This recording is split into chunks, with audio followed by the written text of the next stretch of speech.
I have to be honest with you. I was in the area, so I thought the least I could do is to pop in for a laugh. And a very happy Easter. Did you try some bourbon? No, I'm not really a whiskey man, which is a disgraceful thing to say because I come from Scotland. Greetings from the dark side. I'm so sorry. It must have been something I had for lunch. Like an Ewok. You know, here we are. You've all got your phones. That's fine. I can't step out the front door, and pick up the milk, but it suddenly comes a moment in somebody else's history. But he'll be easily identifiable as a hypocritical politician, I wonder who he meant. And on the first day, this very sporting, very beautiful Rolls Royce turned up with two French guys. And he said, we took you for a spin around the Corniche to give you practice. I said, no, I think around the Corniche is not a good idea because, there's an ocean down there. He said, yes, but you're a driver, it'll be fine. I said, no, I've only just learnt in the last 48 hours.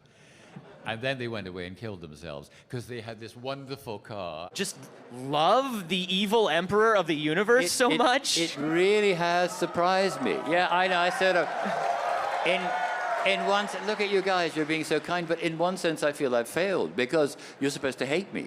This character that is, we shouldn't love this guy, but we do. Do you? Where did I go wrong? And he went, Emperor Palpatine, we love you. I said, no, you should hate me. But we don't. We love you. Appearing in the new Star Wars movie because Snoke was terrible and I thought you were the best villain. You're very rude about Snoke, who got sliced in two. I said, George, does that mean he's... And he went, yes, he's dead. I went, doesn't he? No. Couldn't he? No. What character besides your own would you like to have been?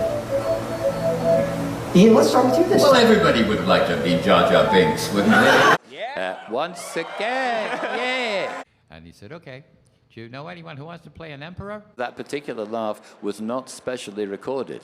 They found it somewhere, probably from one of the old movies or in a digital vault or maybe George's iPhone. But after the first take, Stephen said, oh my God, you're so evil. All of these other lovable characters suddenly have competition from the worst evil creature that ever cinema created.